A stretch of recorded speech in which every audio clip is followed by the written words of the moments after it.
Thing is, I believe. I can't believe you did that. How could you? You think you can just walk away from this, don't you?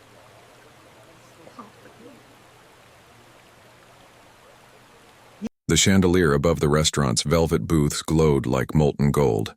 But to Maya Johnson it felt more like a spotlight pressing heat into her skin. She had come straight from a boardroom where every word she spoke carried weight. But here, in this downtown steakhouse, her presence was treated as a trespass. The waiter's smile had cracked the moment he saw her. His hand lingered on the menu too long, his tone clipped, as though the very act of serving her offended him. When Maya asked calmly about the wine list, he leaned close, voice sharp enough to cut through the soft murmur of diners around them. People like you should know your place. The sentence landed louder than the clatter of forks. Heads turned, some with curiosity, most with that practiced indifference that shields the comfortable from ugliness. Maya's throat tightened, but her posture didn't bend. She had built her company through storms fiercer than this man's contempt, yet the sting of it still burned like acid under her ribs. Every sound in the room shifted. A chair scraped. Someone coughed deliberately. Ice cubes chimed in a glass. The air itself thickened, and for a heartbeat Maya wondered if she should simply walk out. But then, behind the waiter's smug sneer, she saw the manager watching. Arms folded, silent, approving. Something in her broke, not with weakness, but with decision. Maya reached for her phone. The waiter blinked. The manager frowned. The room seemed to lean closer. The line was about to be crossed, and no one in the restaurant knew just how far she was willing to go. The restaurant glowed with low amber light, the kind designed to flatter expensive jewelry and polished glassware. Conversation buzzed in controlled murmur, the air thick with the scent of seared meat and truffle butter. Maya Johnson stepped inside with the deliberate grace of someone used to boardrooms and cameras, though tonight she only wanted quiet. Her company's quarterly meeting had ended with a triumph. Record growth, new contracts. She had thought a good meal would be a fitting punctuation. The host stand gleamed under the chandelier. A young man in a pressed suit smiled at the couple in front of her, bent low as though bowing. When his eyes flicked up to Maya, the warmth cooled. His smile thinned. "Reservation?" he asked. "Yes. Johnson, 7:30. He scanned the screen, lips pressed. A pause, too long to be innocent. Then he gestured curtly, "Follow me." The couple ahead of her had been led toward the center booths, velvet and candlelight. Maya was guided to a table near the kitchen doors where waiters bustled and trays clattered. She glanced at the empty booths nearby but said nothing. A waiter approached. Mid-30s, sharp hair, expression trained in superiority. He set down a single menu. "Water," Maya said. "Sparkling, please." He wrote nothing. "Sparkling's extra. I'm aware." His eyebrows arched, a flicker of smirk. He leaned closer than necessary, voice just loud enough for the next table to hear. "People like you should know your place." The words sliced clean through the soft murmur of the restaurant. Forks paused. A spoon clinked against porcelain. Someone coughed too loudly, feigning distraction. Maya's pulse jumped. For a moment she tasted iron in her mouth, a ghost of old memories, slammed doors and job interviews, the thin smile of a banker who once told her she was a risk. She inhaled slowly, shoulders squared. "What did you just say?" Her voice was even, each word measured. The waiter shrugged. "You heard me." His tone was almost casual, as if daring her to cause a scene. A man at the next table shifted uncomfortably, whispering to his date. The host pretended not to see. The hum of conversation resumed. Slightly higher now, a current of curiosity disguised as indifference. Maya's hand curled around the menu. She forced her grip to loosen. "Bring me the wine list," she said. The waiter lingered. "Maybe a glass of house red is more your range." Her jaw tightened. She heard the rustle of clothing, people shifting in their seats, spectators leaning invisibly closer. No one intervened. The room's silence was its own verdict. They would watch, but not speak. The waiter's smirk widened. "Unless you can't afford that either." Maya placed the menu flat on the table with surgical precision. "Get me the manager," she said. The waiter straightened, eyes gleaming like he'd been waiting for this cue. "Of course." He strode off, step sharp. A woman at the bar glanced toward Maya, then quickly away. A man laughed softly into his napkin. The sounds of the room pressed in like static. Knives against plates, ice clinking, someone's phone buzzing. All of it seemed louder, heavier. Maya kept her chin high. The ache in her chest wasn't fear, not anymore. It was rage tempered by years of discipline. The manager arrived. Early 40s, suit too tight at the shoulders, his expression already defensive. He didn't ask what had happened. He didn't even look at Maya first. He looked at the waiter. The waiter's smirk softened into something resembling concern. "She's upset." The manager turned at last. His smile was oily, a politician's. "Ma'am, I understand there may have been a misunderstanding." Maya's voice cut clean. "There was no misunderstanding. Your waiter insulted me. Publicly." The manager spread his hands, the gesture of someone already closing doors. "I'm sure he didn't mean anything by it. These things can be misinterpreted. He told me to know my place." A sharp intake of breath from a woman at the next table. Then silence again, thick and sticky. The manager's eyes flicked around, taking in the onlookers. His smile didn't falter. "Ma'am, perhaps you're sensitive. If you'd like, I can comp a dessert." The insult folded itself neatly into the offer. Maya's nails pressed against her palm, leaving crescents in her skin. She leaned forward, voice low but steel-edged. "Do you think this is about dessert?" The waiter shifted behind the manager, barely hiding his satisfaction. Maya's phone rested in her handbag. Her fingers brushed it, a quiet decision sparking in her mind. Years of battles in boardrooms had taught her when to walk away and when to strike. Tonight she could feel the line sharpening under her feet. The manager's smile thinned. "If you're unhappy, you're welcome to dine elsewhere." The words hit like a gavel. Dismissal, cold and final. Maya's throat burned, but her face betrayed nothing. She had been here before. In offices, on stages, in spaces where her presence was tolerated but never welcomed. Each time she had swallowed the slight, focused on survival, moved forward. Not tonight. Her hand slid into the bag. The zipper whispered open. Fingers wrapped around cool glass and metal. She drew out her phone and laid it gently on the table, face down. The waiter frowned. The manager stiffened.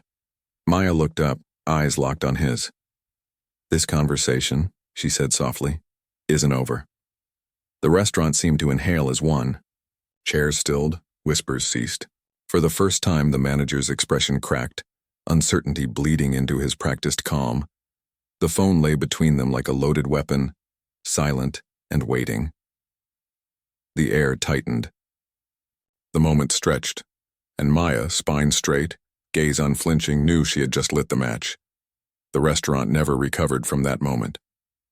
The phone on Maya's table might as well have been a siren. Every eye kept straying back to it, curiosity balanced against fear of being caught staring. The manager forced a laugh, brittle as glass. "Ma'am, I think we can put this behind us." "No need to escalate." Maya didn't blink. "You don't dictate what I put behind me." A man 2 tables away muttered something into his drink. His companion giggled, high-pitched as if scandal were entertainment. The sound scraped Maya's nerves raw. The waiter crossed his arms, smirk returning. "You really going to make a scene over nothing?" Her jaw tightened. "You call this nothing?" "Lady," he said, leaning close again, "people exaggerate. Words don't mean much unless you give them power." The casual venom twisted her gut. She drew a breath to respond, but the manager raised a hand, cutting her off. "Let me be clear. Our staff is valued. They serve countless satisfied customers. Perhaps you've misheard, or perhaps you're bringing prior frustrations into this space." The phrasing was calculated. Not an apology, but a dismissal. A push back into silence. Maya said nothing for a long moment. Her stillness unnerved him more than words could. Behind her, chairs scraped. A middle-aged couple whispered just loud enough. "Entitled. Always playing the card. Makes everything about race." Maya's throat constricted. Their voices dripped with the smugness of bystanders who believe neutrality absolves them. She finally spoke, voice quiet but slicing through the air. "I was humiliated here, and you want to pretend it didn't happen?" The manager's smile faltered. He looked around, searching for allies among the diners. No one moved. No one defended her. The waiter chuckled under his breath. "Maybe this place isn't for you." The room seemed to nod in silent agreement. The polished chandeliers, the tailored suits, the carefully arranged wine bottles, all whispered the same thing. "You don't belong here." Maya felt the weight of 1,000 rooms like this one pressing down. Boardrooms where she had to repeat herself twice before being heard. Banks where loan officers questioned her credentials twice over. Conferences where security had mistaken her for catering staff. Always twice the work, half the welcome, her pulse steadied. She wouldn't gift them her anger, not yet. She stood gathering her bag. The phone slid easily back inside. But before she turned, she let her gaze pierce through the manager. "Remember this night," she said. The words hung heavy. Then she walked out, heels striking the marble floor like a drumbeat. Outside, the city air was damp and electric. A light rain had fallen, leaving reflections of neon signs shimmering across the pavement. Maya exhaled a shuddering release. Her assistant Lila had been waiting in the car scrolling her phone. She looked up as Maya slid into the back seat. "Everything all right?"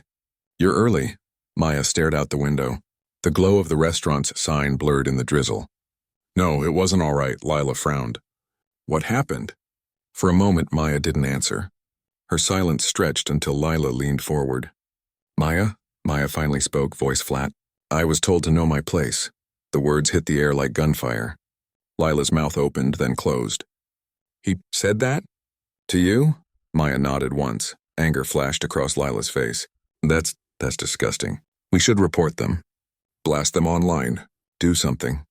Maya's lips curved, but not in a smile. "Oh, I'll do something." "But not like that," Lila hesitated. "Then how?" Maya's gaze never left the glowing restaurant sign. "First, I want every whisper to be remembered. Every dismissal. Every eye that looked away. That's the foundation." Lila leaned back uneasy. "You sound like you're building a case." Maya finally turned from the window, eyes sharp. "Not a case. A reckoning." Back inside the restaurant, the whispers hadn't stopped. The manager returned to the host stand, sweating under the chandelier. A diner murmured, "She'll sue." Another replied, "She won't. They never do." "Too much trouble."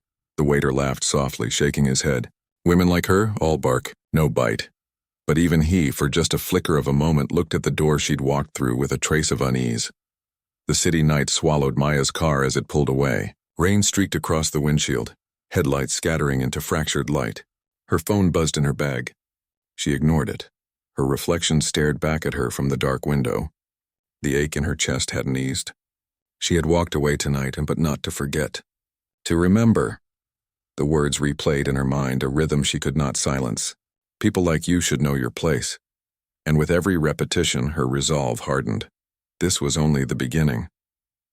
Maya's office tower loomed over the city like a fortress of glass and steel. Its reflective panels caught the early morning sun, casting long streaks of light onto the streets below. For most, stepping inside meant entering the seat of power. For Maya, today it felt like stepping into a cage. She swept through the revolving doors, her heels striking a rhythm on the marble lobby. Employees greeted her with hushed respect, but she registered little. Her mind was still replaying the waiter's words, the manager's oily dismissal, the crowd's silence. Up on the 42nd floor, her assistant Lila was waiting outside the executive suite, tablet in hand. "Good morning. You've got finance in 20, legal at 10, board call at 11. Maya nodded absently and pushed into her office. The door shut with a hush of heavy wood. Floor-to-ceiling windows offered a panoramic view of the skyline, but the weight in her chest dimmed the view's triumph. Lila stepped in carefully. "Did you sleep at all?"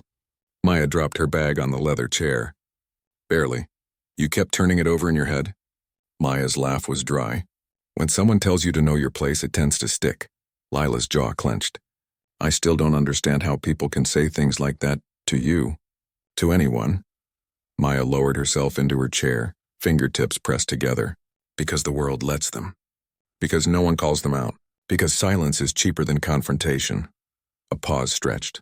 The hum of the city below seeped faintly through the glass. Lila sat opposite her. "What are you going to do?" Maya's gaze sharpened. "Do you remember the first time I pitched to investors? 10 years ago? You walked into that room. 3 men laughed under their breath.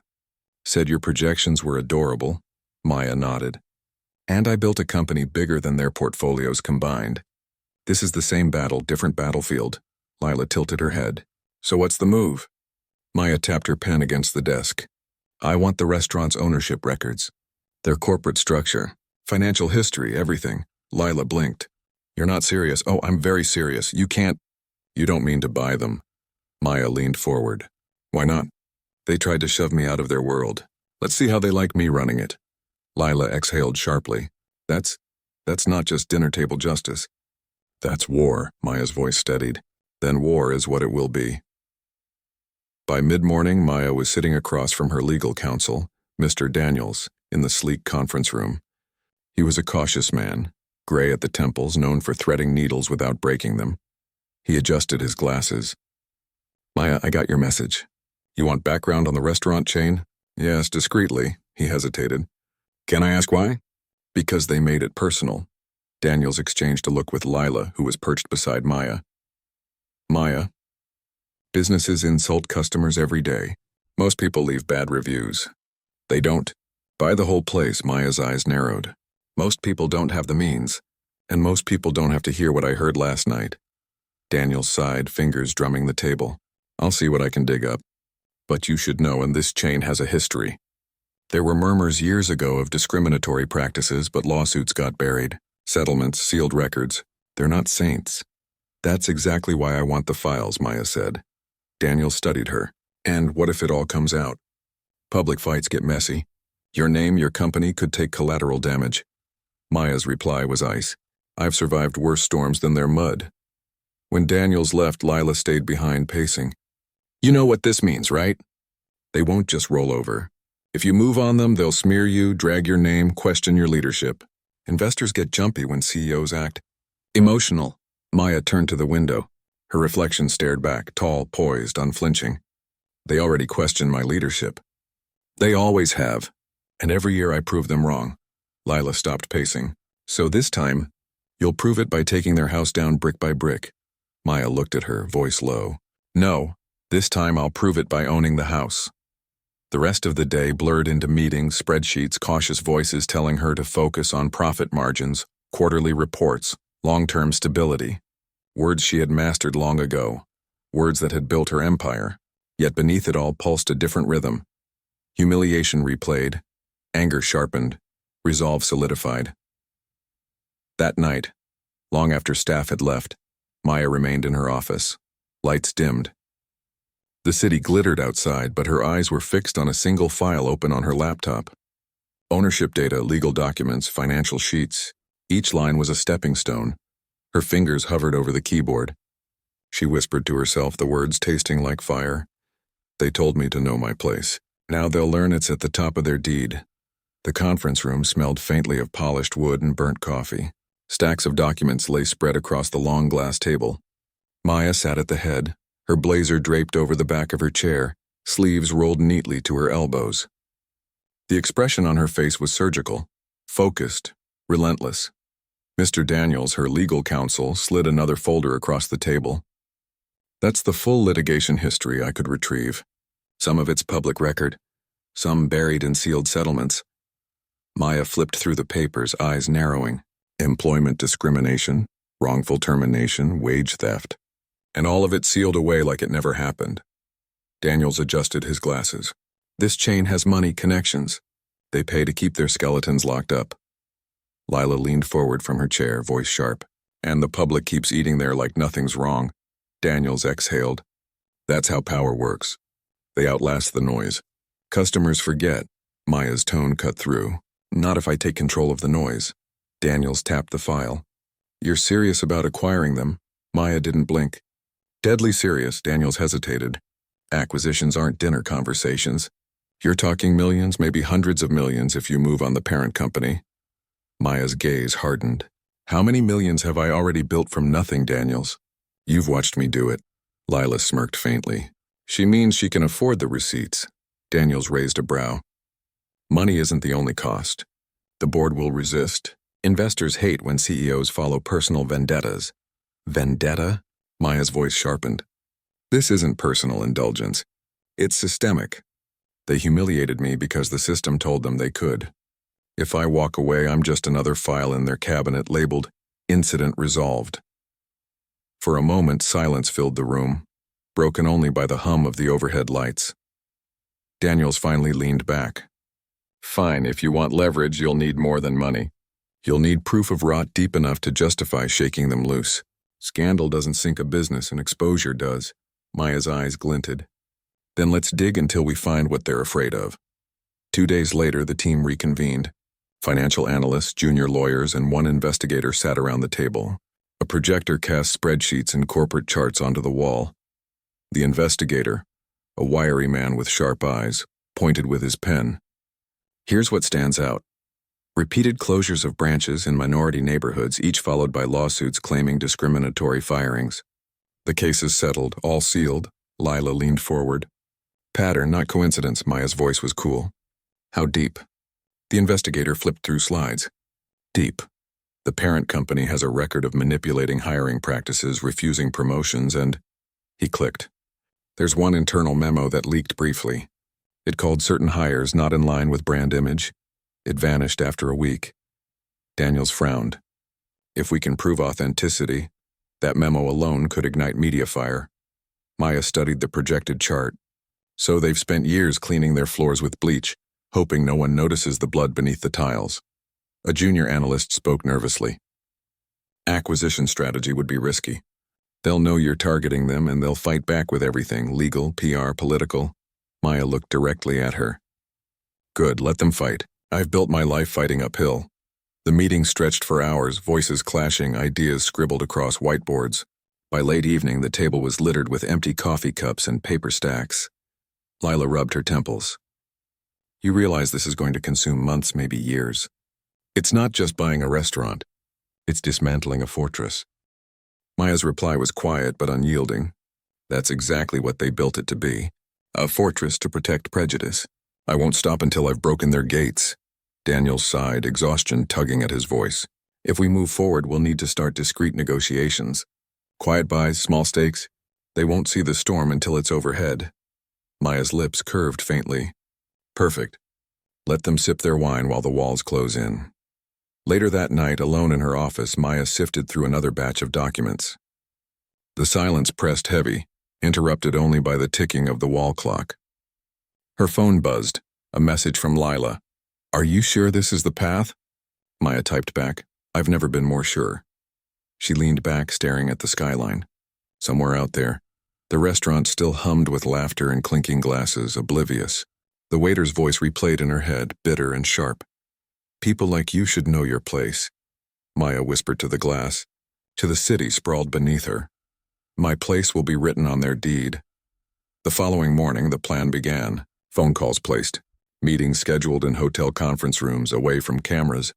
Silent moves on the chessboard. The paper trail wasn't just ink and numbers anymore. It was a weapon, and Maya intended to wield it. The rain tapped steady against the high-rise windows. Maya sat in silence at her desk, staring at the headlines on her screen. Chain of luxury eateries faces allegations of discrimination. The story wasn't hers yet. It had leaked from somewhere else. A fragment of rumor passed to a reporter hungry for controversy. The article was thin, vague references, no hard evidence. But it was enough to rattle the ground. Her phone buzzed. Lila's voice came through, low and urgent. They're already pushing back. PR machines in motion. Baseless claims, false narratives. The usual spin. Maya's gaze sharpened. Good, they're nervous.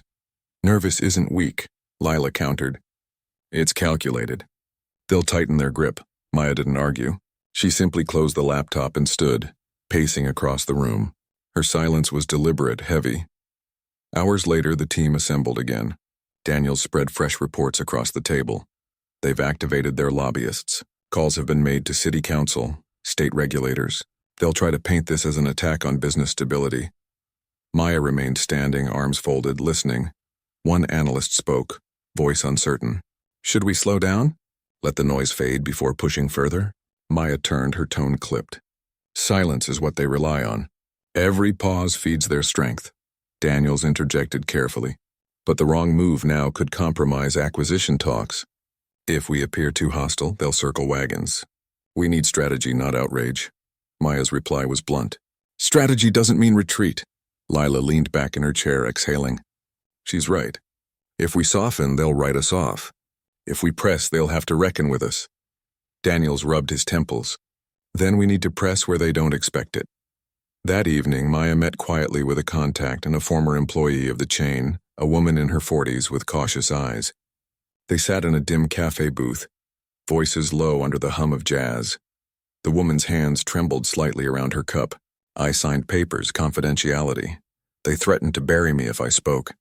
Maya's tone was even. I don't need you to shout. I just need you to hand me the threads. I'll pull them myself. The woman glanced around, then slid a worn envelope across the table. Inside, faded copies of schedules, pay stubs, termination notices. Quiet proof of a pattern, her voice cracked. I lost everything because I tried to fight. If you're going to war, make it count. Maya met her eyes. I intend to. 2 days later, Daniels reviewed the documents. His brow furrowed deeper with every page. This is substantial. Not explosive yet, but substantial. Enough to question their denials. Maya sat opposite him, hands folded. Silence radiated from her like pressure. Daniels sighed. You're forcing me to play the role I swore I'd avoid. Revolutionary lawyer. Fine. If we're doing this, we build the narrative carefully. Leaks, whispers, pressure points. Quiet resistance before the strike. Maya finally spoke. Good. Then we'll dismantle them in silence before the world even knows the floor has collapsed. Weeks passed. Articles began surfacing. Small pieces, scattered across independent outlets. Testimonies whispered through blogs. Lawsuits resurfacing in local court archives. Each piece too small to dominate headlines, but together, a chorus rising from the margins. The corporation responded with polished statements. Staged interviews. Philanthropic gestures splashed across television. They smiled for cameras, cut ribbons at charity events, announced diversity initiatives with glossy brochures. Maya watched the broadcasts in silence. Her stillness unsettled even Lila. Say something, Lila urged one night. Maya didn't turn from the screen. They're too loud. That means they're bleeding. Behind closed doors, acquisition negotiations began. Daniels described them as icy. They know someone's circling. They can't prove it's us, not yet, but they sense the pressure. Maya leaned forward. Keep it that way. Let them guess. Fear works better when it has no face. Daniels nodded reluctantly. We'll keep our name off the table until the last possible moment. The resistance wasn't loud marches or shouted slogans. It was quieter. Documents slipped from locked drawers into waiting hands. Former employees whispering to reporters. Anonymous accounts seeding truce into online threads. Numbers shifting in markets as investors grew wary. It was silence that spread like smoke, creeping under doors, suffocating without a sound. Late one night, Maya stood alone in her penthouse. Lights dim, city stretching out beneath her. She replayed the waiter's words again in her head. People like you should know your place. Her reflection in the glass stared back. Unwavering, my place, she whispered, is the silence that ruins your empire. The polished oak table gleamed beneath sterile white lights. Every seat in the boardroom was filled. Suits, silk ties, watches worth more than a year's rent for most of the staff outside. They whispered in low, clipped voices, tension masked as composure. Maya entered last. Silence followed her in, sharp as glass. Daniels walked at her side, expression unreadable. A man at the head of the table cleared his throat, his tone oily. Ms. Johnson, we've heard rumors that you and your company are considering an aggressive acquisition. Maya sat folding her hands, calm. Rumors circulate when truth is too heavy to carry. Another director, eyes narrowed. We've built this institution over decades. Your presence here, your insinuations, they're reckless. Daniels leaned forward, voice dry. Reckless is ignoring mounting discrimination claims. Reckless is thinking silence buys immunity forever. The room stiffened. Papers shuffled, throats cleared. A silver-haired board member spoke with practiced authority. Baseless. Those claims are isolated grievances from disgruntled employees. Every company faces them. Hardly reason for takeover. Maya's gaze didn't move. You don't believe your own words? That's why your lawyers are here, why your PR team hasn't slept in weeks. A younger man, voice tight with disdain, snapped, You're out of your depth. This is a billion-dollar empire. You can't, Maya, cut him off. Her voice was low, deliberate. Empires fall faster than they rise. All it takes is one crack. Daniels slid a folder across the table. Inside, copies of testimonies, pay disparities, termination records. The board members glanced quickly, then looked away, as if the papers carried heat. Daniels spoke evenly. Patterns, not accidents. Not isolated patterns, and the courts love patterns. The silver-haired man bristled. You think you can corner us with scraps? We'll crush you in litigation before you set foot in a courtroom. Maya's smile was faint, cold. Litigation isn't where empires die.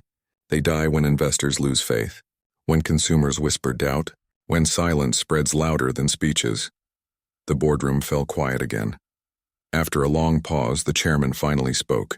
His voice was measured, but the strain was audible. You think you can buy us out with fear? Maya leaned forward, her eyes locked on his. No, I'll buy you out with truth. Fear is just the down payment. The negotiations began. Numbers tossed like weapons, valuations disputed, futures leveraged. Voices rose, tempers flared. Your offer is an insult. It's generous, considering your liabilities. You'll never get the votes from shareholders. You've already lost half of them. Each rebuttal landed like a strike. Papers slapped against the table, pens clicked furiously. Daniels, calm amid the storm, laid out every clause. Every subtle condition that turned the board's strength into weakness. It was chess played with billions, each move shifting control inch by inch toward Maya. At one point, a director muttered under his breath, not softly enough. This is what happens when outsiders think they belong at the table. The words hung in the air. A few heads turned away. Others shifted uncomfortably. Maya's eyes locked on him. She didn't raise her voice. I don't just belong at this table. I'm about to own it. The silence that followed was suffocating. Hours stretched. The board grew weary, arguments repeating like broken records. Slowly, reluctantly, they began to fracture. One director whispered to another, if she has the capital, fighting will sink us faster. Another hissed back, we hold. We don't give in to threats, but cracks widened. Greed warred with fear. Loyalty bent under pressure. Daniels noted every hesitation, every faltering glance.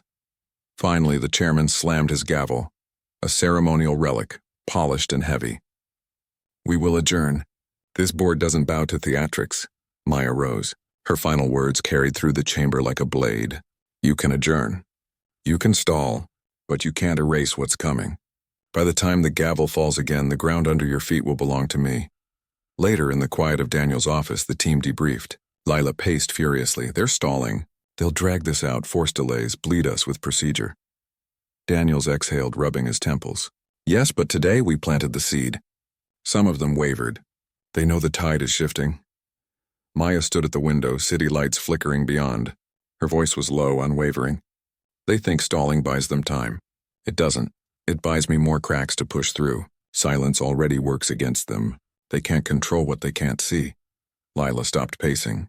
So what's next? Maya turned from the glass, her eyes sharp. Next, we stop whispering. We make sure everyone hears the cracks. That night, Maya drafted the message. Not to the press. Not to shareholders. To the public. To the workers. The draft was short, direct, uncompromising. Every empire hides its rot. Some bury it in silence, others paint it gold. But truth doesn't stay buried. Not when the people who built the empire start speaking. I stand with them. The silence is ending, she read it once. Then she pressed send. By morning, the message had spread across feeds and screens, igniting conversations in offices, kitchens, sidewalks. Some dismissed it. Others whispered agreement. Former employees began to comment, sharing fragments, stories, scars. The board watched helplessly as the narrative slipped from their control. And Maya, standing on the edge of her penthouse balcony, knew the gambit had worked. The boardroom had been their fortress. But she had cracked its walls. The storm had been building for weeks. Whispers had become conversations. Conversations had become interviews. And now the interviews were becoming stories that filled screens across the country. Every headline carried weight. Luxury chain accused of systemic discrimination. Former staff speak out against abuses. Board silent as allegations mount. For the first time, the corporation's polished image was cracking in public view. Maya sat in Daniel's office, the team gathered tight. Lila had her laptop open, fingers flying as alerts came in. They're panicking, she said, her voice tight. Multiple outlets want comment. Investors are calling for emergency meetings.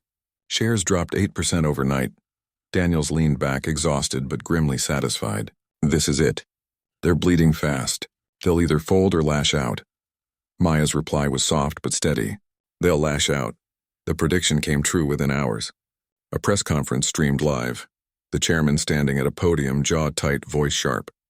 These attacks are politically motivated. Baseless claims amplified by individuals with personal agendas. We will defend our reputation vigorously. The words were calm on the surface, but the strain showed. His throat tightened. Hands gripped the podium. Maya watched from her office, arms folded. She didn't blink when he said her name. She is not a savior of truth. She is a predator seeking power through destruction. We will not yield to intimidation. Lila's hand froze over the keyboard. He just painted a target on you. Maya's gaze didn't waver. Good, now they've made it personal. The backlash was swift. Opinion columns accused her of ambition cloaked as justice. Anonymous accounts spread rumors, claims of corruption, fabrications about her past. Comment sections filled with venom. Daniels called late that night, his tone edged with warning. They're going scorched earth. They'll weaponize your image. Are you ready for that?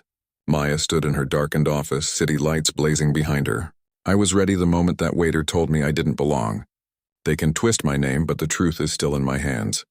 The next morning, tension snapped in public. A protest formed outside one of the chain's flagship restaurants. Workers, former staff, customers carrying signs. Dignity isn't optional. Equal pay, equal respect. Silence is violence. Chants echoed against glass windows. The sound was raw, unpolished, uncontainable. Inside, executives whispered and cursed. Maya stood across the street watching quietly, Lila at her side. Lila's voice shook. This is bigger than us now. Maya didn't move. That's the point. It has to be bigger than me.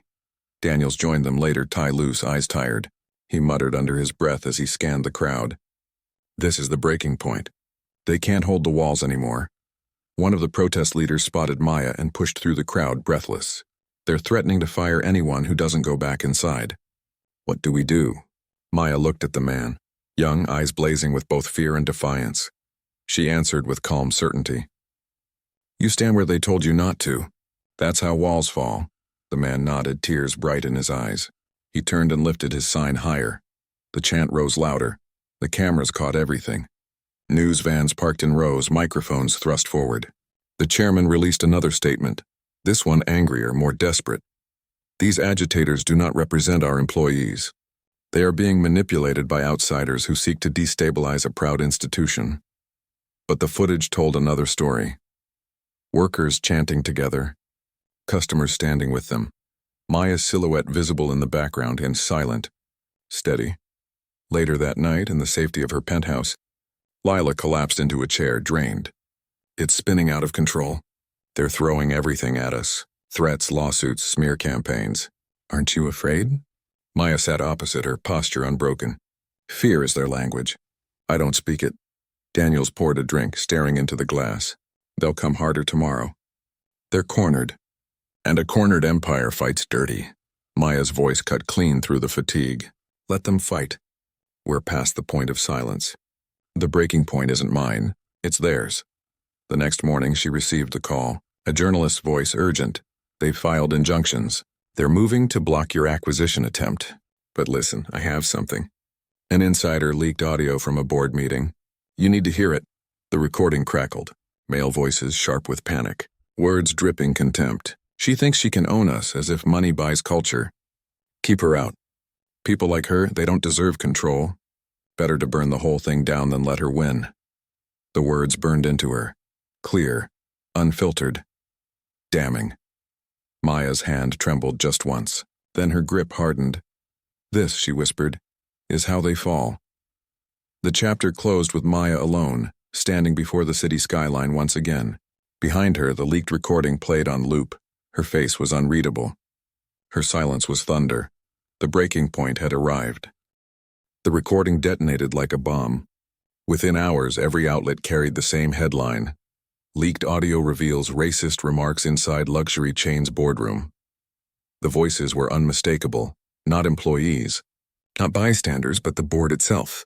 Their contempt was clear, their arrogance undeniable. Maya listened again from her office, the audio echoing through speakers. Lila sat frozen, hands over her mouth. They really said it, she whispered, out loud.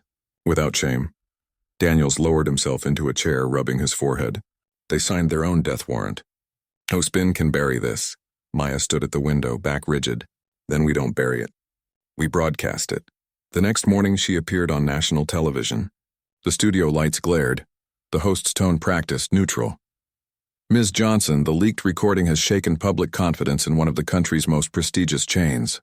What do you make of it? Maya didn't hesitate. It confirms what workers and customers have felt for years. Their silence wasn't paranoia. It was reality, and now the world can hear it for themselves. The host leaned forward. And what do you say to critics who argue you're exploiting this scandal for business gain? Her gaze didn't waver. Justice and business aren't opposites. They intersect. If holding power accountable means destabilizing a corrupt empire, then yes, I'll take control. Because leaving them in power means leaving the rot intact. The segment cut, but her words reverberated across feeds before the hour ended. By noon, protests had spread nationwide. Outside every major location, chants thundered. Customers walked out mid-meal, leaving plates untouched. Workers left uniforms in piles at the door. The empire was crumbling in real time. Inside corporate headquarters, panic reigned. Emergency meetings stretched into the night. Lawyers clashed with PR strategists, directors shouted over one another. We sue for defamation. We cut a settlement now before it spreads further. We fire the chairman, make him the scapegoat. Every option smelled of desperation. Nothing worked. The leaked words clung too tightly. Daniels received a call from one of the wavering board members, voice hushed, strained. You win. The others won't admit it yet, but it's over. Shareholders are pulling out. If you make an offer now, they'll have no choice. Daniels repeated the words aloud in Maya's office. Lila gasped. They're surrendering? Maya's expression stayed cold. Not surrender. Collapse. 2 days later, she walked back into the same boardroom where they had dismissed her. This time, silence filled the air, not from arrogance, but from dread. The chairman looked older, haggard, his voice stripped of confidence. You planned this? Maya's tone was even. No. You planned your own destruction the moment you thought prejudice was strategy. Daniels laid the paperwork on the table. Acquisition terms, ironclad, non-negotiable. A younger director slammed his hand on the desk. This is theft. Maya leaned forward, her voice cutting like ice. This is consequence. The silver-haired board member who once dismissed her as reckless now spoke with resignation. What happens to us? Maya's eyes narrowed. You face the same silence you imposed on others. The silence of irrelevance. Signatures were made reluctantly, pens scratching across paper like knives carving surrender. When the final document slid back across the table, Maya rose. This room no longer belongs to you. Your empire has fallen. Leave before you embarrass yourselves further. No one argued. Chairs scraped, suits shuffled, and one by one they filed out. The chairman was last to stand. He looked at Maya, eyes burning with both hatred and something that looked like regret. You'll never wash this blood from your hands. Power corrupts, even you will fall. Maya held his gaze. Then I'll fall on my own terms. Not yours. When the doors closed, silence flooded the boardroom. Daniel sat slowly, exhaling the weight of years. You just took down one of the most entrenched empires in the country. Lila leaned against the wall, tears streaking her face. It's over. But Maya didn't celebrate. She stood motionless, staring at the empty seats. Her voice was soft. It's never over. The cost doesn't vanish just because they're gone. The cost came quickly.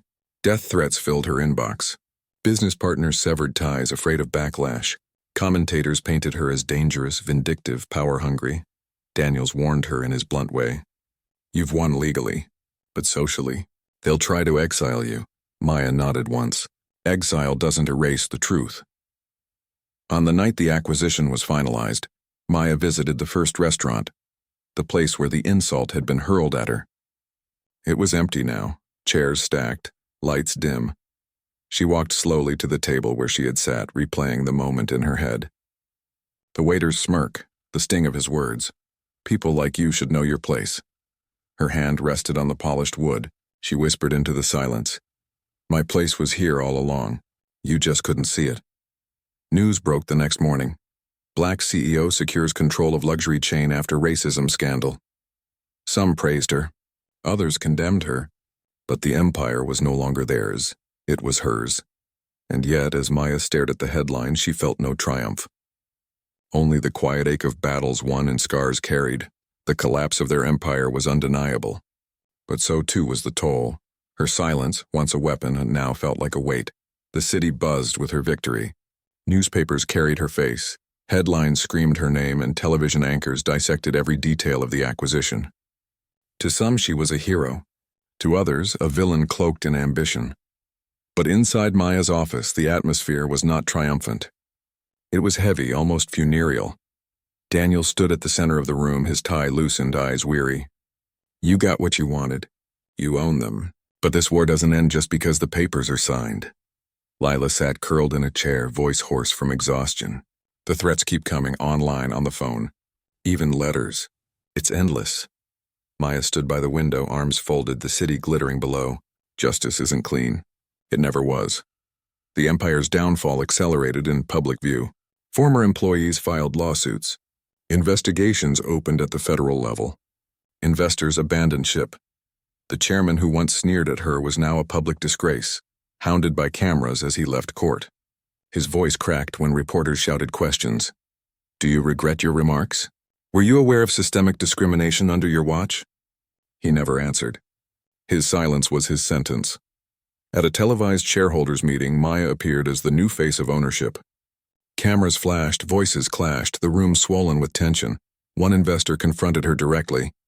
You destroyed value. Billions wiped in weeks. For what, pride? Maya met his glare without flinching. Not pride, dignity. And if you think dignity has no value, you never understood what business is built on. The audience murmured, some in agreement, some in disapproval. But no one could deny her presence.